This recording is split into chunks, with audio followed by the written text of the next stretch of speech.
Welcome to the Evergreen Church Life podcast. The Bible tells us in the book of Philippians that we, as believers, need to be unified in our mission to know God, share life, and change the world. We've got a lot of things going on at Evergreen, and we want to help cultivate that culture of unity. The strategy of this podcast is simple. We sit down with a ministry leader here at our church, and we talk about how God is working around them. Today, we're talking to Pastor AJ Gonzalez, who serves as our lead pastor over discipleship. Let's get to the conversation.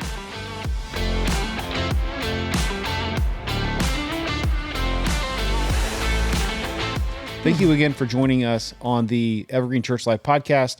We are really excited today. We have our good friend, Pastor AJ Gonzalez, our lead pastor over discipleship. And for those of you that are new to what we're trying to accomplish, the goal of this podcast is to imagine if you were a layperson in the church and you were able to sit in on a Monday morning staff meeting, what that would look like to hear about the ins and outs of how church works and how your church individually equips the saints for the work of the ministry. We've used the illustration that this is a lot like the Magic School Bus cartoon that a lot of us grew up watching, where Mrs. Frizzle takes the class down into the body or to some sort of a adventure to explain how certain systems work. And so we're sitting down with different ministry leaders here at Evergreen and to talk about their role and what they do and how they fit into the context of the body. So AJ, welcome. Thanks. Will you be talking about the Magic School Bus in every episode? Probably. Okay. Well, I felt very special because I'm a 90s kid at heart. So that made me very excited. Yeah. Well, I think for Matt and I, this is like that's the most accurate description of what we're trying to accomplish. That's awesome. Yeah. Do I get to be Miss Frizzle? No, I guess that's Philip you guys. is Miss Yes, Frizzle. that's you I'm guys. the lizard. You're the lizard. Yeah. I'm just one of the kids. Yeah. No, you're the bus. Yeah. Yeah, you're the bus that's going to turn into a submarine or whatever. Okay, so here's where we're going to start. So AJ, you serve in the context of the lead pastor over discipleship. That is correct. So why does your role exist, and how does it contribute to the body here at Evergreen? Well, first of all, it's been exciting to be in our new org chart. This is something that was rolled out in May of 2025. And a part of our new organizational structure is new levels of leadership. And so one of those new levels of leadership that Pastor Michael Gabbert put into place was these lead pastors. And so a part of my role is to pour my life into and disciple two of our executive pastors. So I have the privilege of spending time with Taylor Gabbert, who is our executive pastor over Next Gen, which is youth and young adults in college ministry.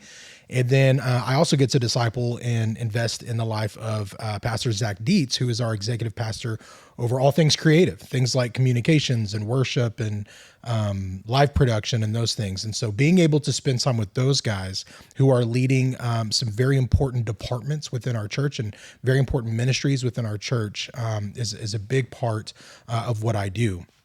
Another thing that I do is to have a vision and an overall finger on the pulse of what discipleship looks like here at Evergreen. Being able to have conversations with all of our ministry leaders in terms of how is disciple making happening within the context of your ministry, and then just making sure that aligns with the vision that the Lord has given Pastor Michael. So how does that directly contribute to so our slogan or our mission statement is to know God, share life, and change the world. How does what you do contribute to those three areas? Yeah, that's a great question. So the first one, just thinking about knowing God, this is why in the Great Commission, Jesus says to make disciples of all nations and not just to make converts. If we were to just make a convert, that is somebody who just says, okay, I believe in God and I don't want to go to hell. And that's where the buck stops. But we recognize that that is not what God intended. God wants a personal relationship with us. And so the way that happens is through the act of discipleship. When one mature believer gets to walk alongside another less mature believer and show them what it looks like to truly know God, to be in his word, and to have the spiritual disciplines to have a personal relationship with him. Yeah, so I wanted to, you had mentioned the organizational chart, and I don't think we talked about it in the other episodes, but a year ago, we restructured how we do leadership and everything at the church. In that transition, I took some of the things off of your plate, and I became an executive pastor under Philip. But why did Evergreen need to restructure the way that we do our organization of the leadership? And what was it before, and what are we doing now that's making a difference? I think the best way to answer that is using a phrase that we've heard Michael say to us often, which is how the Lord got us to where we are today is not going to get us where God's taking us tomorrow.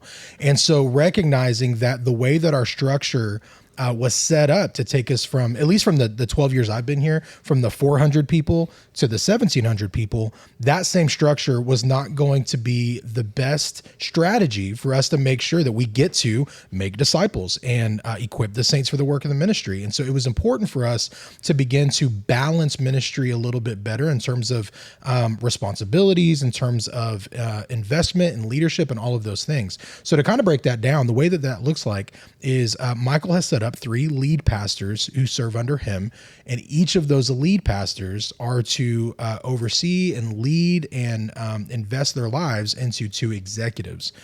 So Philip, maybe you can share a little bit about your area.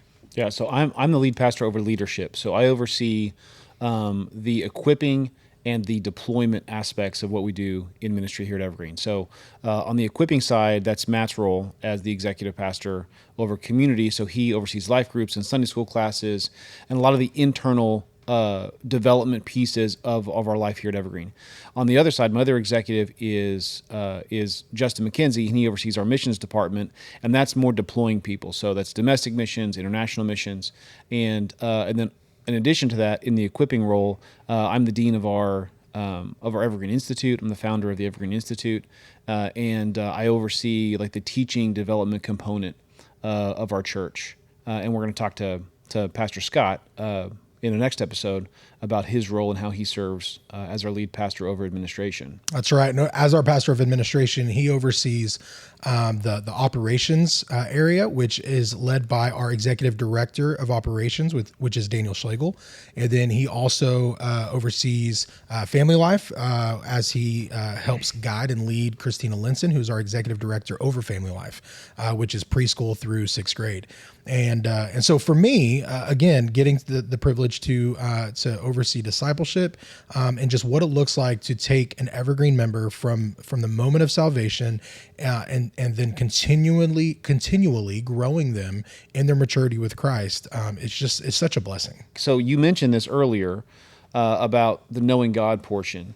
So how about the sharing life and changing the world aspects of life here at Evergreen? Yeah, I love that. And I'd even love for Matt to jump in on this, because in terms of sharing life, that's where discipleship, we have gone from recognizing that discipleship is not just a program, discipleship is personal relationship. And so again, to use another Michael Gabbert phrase, one phrase he uses often is people follow people, not programs. And so in terms of discipleship, it can't be over-programmed. It can't just be a thing that you show up on Sunday night and you go through a book and then you call it good. Yeah, you may grow in some theological knowledge. You may even build a relationship or two, but the truth is discipleship happens through shared life. And what's awesome is that at Evergreen, we have a lot of options in terms of how you can find that shared life to be able to do discipleship through some of the things, Matt, that you are able to lead.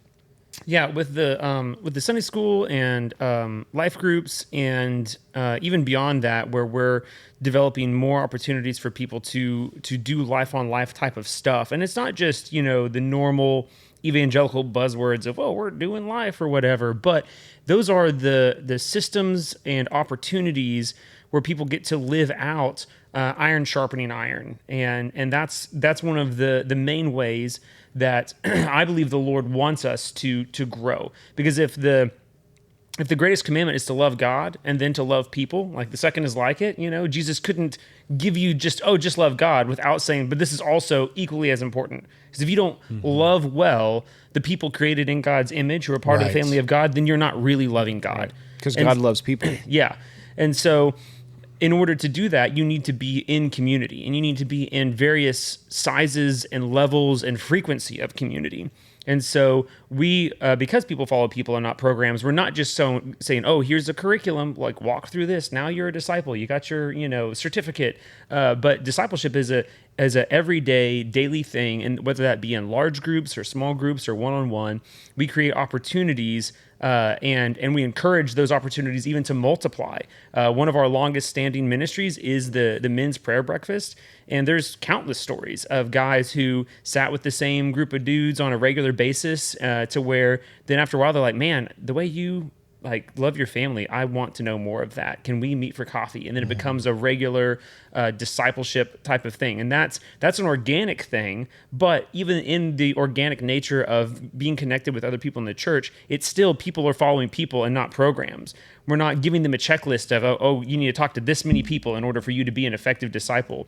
But just equipping and giving them those opportunities and even encouraging from the stage and other places of saying, this is what discipleship looks like, this life on life, iron sharpening iron thing. How do you do that? Get in Sunday school, be in a classroom setting where people wrestle with the word together, get in a life group where people sit around a table and talk about what the Lord's doing in their lives or talk about the hard things that they're going through in life right now and pray for each other. Get into discipleship relationships, serve in these various ministries. That is where you get to live out the second part of the great commandment of loving God and loving people as being with them. I love the idea. I was talking to one of my guys yesterday in discipleship, and we were just getting started and kind of laying a foundation. And one of the things that we talked about was that, when we are ignorant of who God is, right? That's our default setting. We don't know anything about God. Right. But he's revealed himself in some obvious ways. The first is through general revelation, that's through creation and through the created world. And the second is through special revelation, which is God injecting himself into history and talking to human beings directly, and then they write those things down, and that's Scripture. And the journey that all of us are on is this process of discovering who God is, and he reveals himself, right? So when we walk in discipleship, all that means is being with another believer who has a little bit more perspective, a little less ignorance about who God is, and asking questions about how my life intersects with how God has revealed himself. And discipleship is a key component of sharing life, because it's like, hey, it's like I heard, I don't remember if I shared this on here or not, but I had one teacher say one time that we are meant to be tour guides, not travel agents. Oh, that's good. That, travel agent, they package the trip and they send you on your way. But a tour guide, they go with you and they're pointing out all the significant mile markers along the way. And that's really what discipleship is like. It's not about like, oh, hey, here's your assignment, go do this thing. It's actually like, oh, hey, we're coming up on this really important thing. Check this out. This is cool who God is, and pointing at those major milestones in life, which is pretty cool. And as a lead pastor over discipleship, you get to be at the center of a lot of those conversations. Yeah, it's very exciting, not just to see discipleship happen, but then to see discipleship multiplied. And that's where discipleship falls in line with change the world, the last part of Evergreen's mission statement. And the verse that always comes to mind is 2 Timothy 2:2. What you have heard from me in the presence of many witnesses, commit to faithful men who will be able to teach others also. Right there in that verse, we've got 4 generations of discipleship. And so it's important for us to recognize that discipleship is the only thing that Christ gave us to make sure that the gospel is being spread. I mean, it's the reason the 3 of us are sitting here today, is because there have been faithful men and women who were able to take the Great Commission and recognize it's not just about sharing the gospel and having someone say a prayer, then saying, now, okay, cool, go do that at other places. But what they did is they were those tour guides in terms of the spiritual life of those that they shared that gospel with, to say, great, now you know the Father, let me teach you how to know him even more. Let me teach you how to have shared life with other believers. And then let me teach you what it looks like to then eventually teach others also and multiply those disciples. And so disciple making is a big part of the life at Evergreen. And again, the way that you get involved in the process of making disciples is putting yourself in positions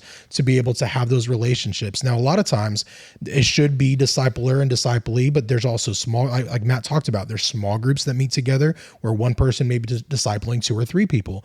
We know that one thing that Matt does is to share with life group shepherds. It's important for those women who are leading a life group to disciple the women in their life groups, and for the husbands or the men and that's the shepherd to be discipling those inside the life group. And so we desire for discipleship to be everywhere. And the cool thing is discipleship is even in friendship. Like, I know that there are moments in my life where I've been discipled by you guys in moments of conversation and moments of accountability. And so just doing life and sharing life rather with our church family, that's where we see discipleship really begin to come alive. And so to be the pastor who gets to watch how all that plays out and to help navigate our team on a wide scale, just to make sure that the discipleship stays at the core of who we are, it's such a blessing. So what would you say? So people see you on the stage, they see you teaching, doing announcements, all kinds. You're pretty much everywhere. What is something about your role that people may not know? They may think, I had no idea that that's part of AJ's life. Yeah. Here's the great thing. Because discipleship is supposed to be lived out and it's people over programs, I would say you would be surprised by how much you would come to my office and I'm not there.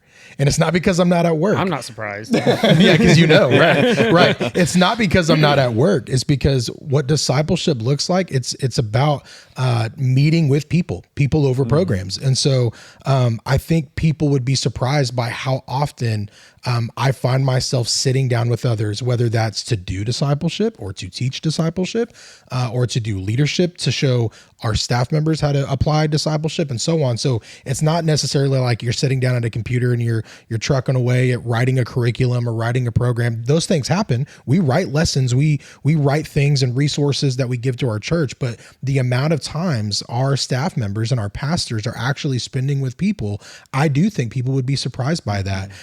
It's funny when I come home at night and I'm spending that dinner time with my family, we go around the table and we say, okay, what did you do today? And we ask that question. And so the kids will talk about how they played on the playground or they went on a field trip, and mom will talk about her students at her work. And then when it gets to dad, they don't even let me answer because they jump in and they go, we know what dad did. Dad went to meetings, or dad hung out with people, or dad taught people how to follow Jesus. They know that the bulk of my job is to sit down and converse with people about discipleship, about making disciples, and sitting in those meetings to make sure that those things are happening within our church. I love whenever so years ago, whenever I was going through a call to ministry, I sat down with Michael and we're praying about, okay, Lord, how do you want me to serve the people of Evergreen? And he told me something that really, it took me by surprise. He said, now you need to understand, your job is not to sit at your desk and crank out paper. Amen. Your job is to be Thank with goodness. people. Yeah. Right. And you're right. I mean, it's funny. People think, I've had a few, well-intended people being goofy. People love me. I know that. And so they say things, they bust my chops sometimes. Like we only work 2 days a week. Yeah. Or Wednesdays it's like, man, it's 10 a.m. I see you rolling into work, Right. And what they don't know is that I was with a group of guys at 6:30 in the morning. That's right. And I was up until, 9, 10 o'clock at night at a meeting, teaching something or with a group of small group or whatever. Well, and I love that you brought that up. And I think you guys can attest to this, is that people think because we get paid to do parts of the ministry, that the only time that we're doing ministry is between those work hours.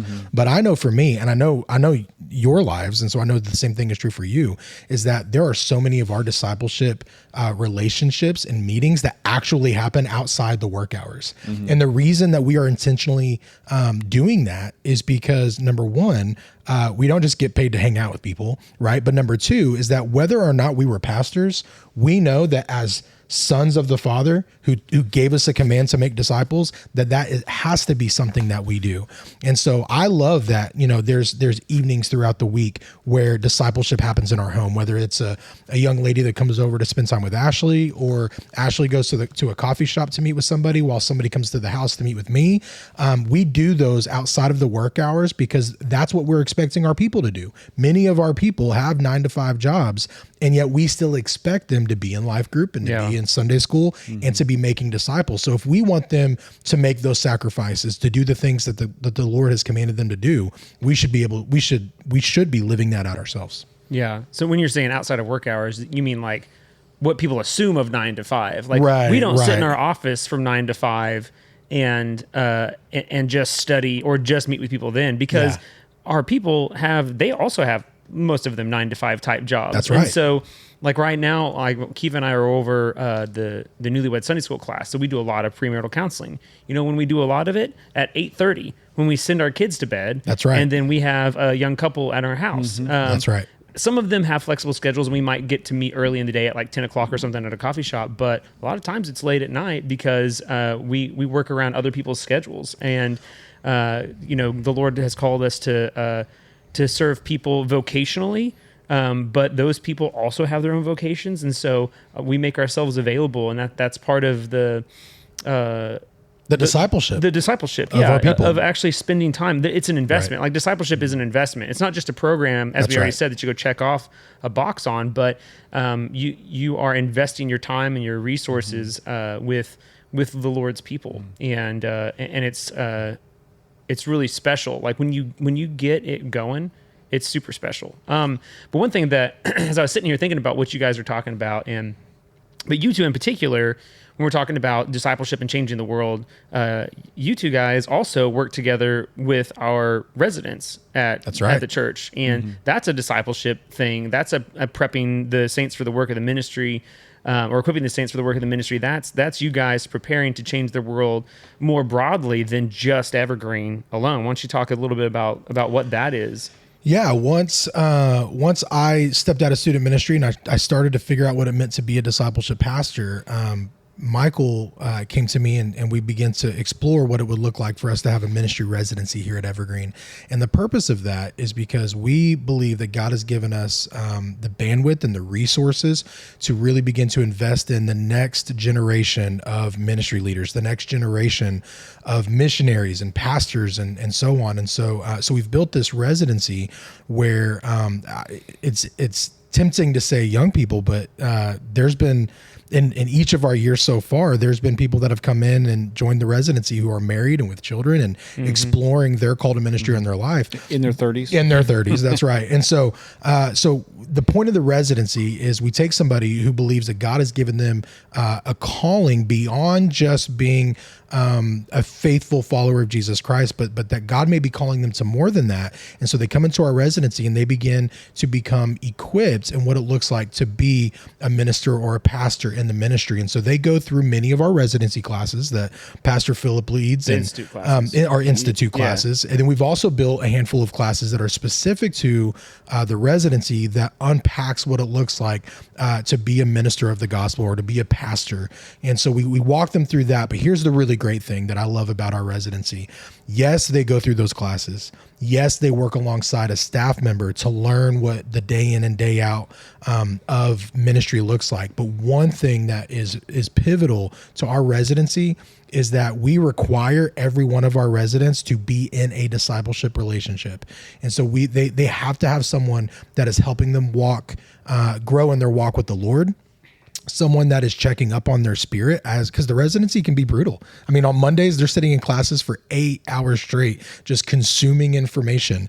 And then when it's your first time being in ministry, for many of them, ministry comes at you fast. I mean, there's a lot of things that happen quickly, and sometimes you're having difficult conversations. So there are things in the residency that can be difficult. So to not have a disciple or somebody that you can talk to about what's going on and what God's teaching you through classes and what God's teaching you through your own personal walk through the experience of the residency, it would be overwhelming. So we make sure that discipleship is a big part of their residency and going through that program. And the thing that people don't realize about ministry is that you have all of these people. You know, we have a large congregation. There's a lot of people that you're connected to, and that means that there's going to be demands. And so the natural question is like, well, of course you get paid to do this, so you're going to do it all the time, and so it's not a big deal for you. Like it's your it's expected for you to work at the church for 40 hours a week, and then have people in your home to do counseling for hours on end, to take up all your weekends, to work on every Saturday and Sunday and everything. But for discipleship, the thing is, like, discipleship is part of who we are. Right. And it is incredibly intrusive, and it is annoying sometimes. It's ugly sometimes. It's hard because it's like, it's inconvenience. Like, I would love to just go to my kids' soccer games, or just go to this thing, or just be able to have every night at home with my wife and be able to do movie nights with my kids or whatever. That sounds really fun to me, but ultimately that's not biblical. For somebody who is called to be a disciple maker, I have to have people in my life. And the other thing is, like, it's not biblical for us as vocational pastors, but it's also not biblical for any growing Christian. Absolutely. And the thing is like, your people should naturally be part of our life. I've had people tell me before, like, all you care about is like being at church and being at Evergreen and doing the Evergreen stuff. And those typically are people that didn't know me before I submitted to ministry. I was here as a member for 3 years before I came into ministry. And it's like, no, I love to do this because I love these people. Like, I'm at this building, I'm with Evergreen people all the time because this is my family. I love these people. And it's not an inconvenience to have them in my home, or to meet them early in the morning or whatever, and have coffee. But that's part of discipleship, is for them to be able to see, like, oh, this is inconvenient for you. Like, you're placing something on hold to meet with me, to spend time with me, and I need to be doing that for somebody else. One thing that I found also to play into that is, one of the best ways to disciple my children is to let them watch us disciple others. And so, my 3-year-old daughter, she sits there and jokes and is silly with one of the girls who my wife is discipling, while my wife is folding laundry in the middle of the day.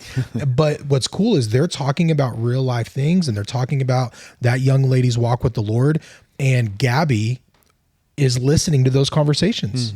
And so there are moments in which, we talk about prayer, and we talk about, okay, Gabby, you're feeling afraid tonight. Let's go to the Lord. And this is how we pray about these things. These are things that she's hearing mom talk to other ladies about all the time. And so letting our kids be a part of those discipleship relationships, and trusting those that we're discipling, and those discipling us, because all of us have disciplers who are pouring into our lives, allowing those people to be a part of our life and to be a part of our families. That's what shifts it from just this, program, or this checkbox that we have to do because the Bible says, and it's truly something that is enjoyable, something that is life-changing, and something that we really get to look forward to every day. It's just ordinary. That's right. It's just an ordinary part of life. Right. So when Gabby gets older, she's going to be like, why wouldn't I have people in my house? Why wouldn't I make disciples? Of course. Like, I don't know how many mornings I used to have guys come, and that we would have a plate of scrambled eggs at my kitchen table, 7:00 in the morning. And my girls are getting ready for school, and where I'm sitting there scrambling eggs, we're talking about the Bible or whatever. Okay, we need to move on because we're running out of time here.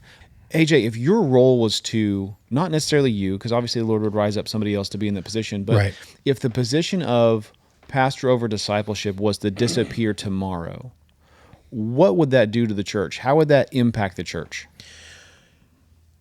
We keep talking about how discipleship is not a program, and so it has to be relational. And that can be true, but it can also be true that if there's not an intentionality behind teaching people what it looks like to do discipleship and to live out discipleship, that we can get very passive in our walk with the Lord.